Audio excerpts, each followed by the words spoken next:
பணிக்கு செல்லாமல் 12 வருட காலமாக வேதனை பெற்றுள்ளார் ஒரு காவல் அதிகாரி.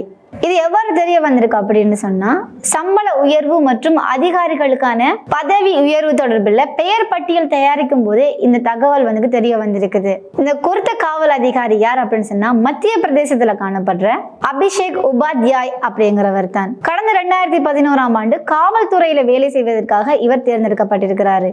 அதே போல இந்த நிலையில போபால் பிரதேசத்துல காணப்படுற காவல் நிலையத்திற்கு பயிற்சி கான்ஸ்டபிளாக போகக்கூடிய ஒரு நிலை ஏற்படுது. ஆனா அவர் அப்படி பயிற்சிக்கு போகாமலுக்கு அவருடைய சொந்த ஊருக்கு விடுமுறையில போயிருக்காரு. விடுமுறைக்கு போனவர் எந்த ஒரு உயர் அதிகாரிகளுக்கும் இன்ஃபார்ம் பண்ணாம தான் போயிருக்கிறாரு. ஆனாலும் கொஞ்ச காலத்துக்கு அப்புறமாக அவசர சேவை மூலமாக தனக்கு உடம்பு சரியில்லாத காரணத்தினால் வர முடியவில்லை அப்படிங்கிற ஒரு கடிதத்தையும் அனுப்பி வச்சுக்கிறாரு. ஆனாலும் குறித்த காவல் அதிகாரிகள் அந்த ஆவணத்தை சரியாக பரிசோதிக்காமலுக்கு இந்த காவல் அதிகாரிக்கு சாகார்ல காணப்பட்ட காவல் நிலையத்துல பயிற்சி பெற்று பணியில் இணையுமாறு பணிக்கப்பட்டிருக்கிறாரு.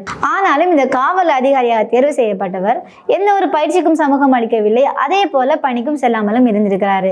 ஆனாலும் இந்திய காவல்துறை என்ன பண்ணிருக்கு அப்படின்னா, கடந்த 12 வருட காலமாக குறித்த அந்த நபருக்கு வேதனை வழங்கி இருக்குது. அதாவது இந்திய மதிப்பின்படி 25 தொடக்கம் 35 லட்சம் ரூபாய் கொடுக்கப்பட்டுள்ளதாக இந்திய ஊடகங்கள் தகவல்களை வெளியிட்டிருக்கிறது. இது தொடர்பில் ஆராய்ந்த காவல்துறை அதிகாரிகள் அவரை நேரில் சந்தித்த போது குறித்த அந்த கட்டணத்தை தவணை அடிப்படையில் இந்திய அரசாங்கத்திற்கு செலுத்த வேண்டும் அப்படின்ற ஒரு எச்சரிக்கை விடுத்துள்ளதாகவும் இந்திய ஊடகங்கள் தகவல் வெளியிட்டிருக்கிறது.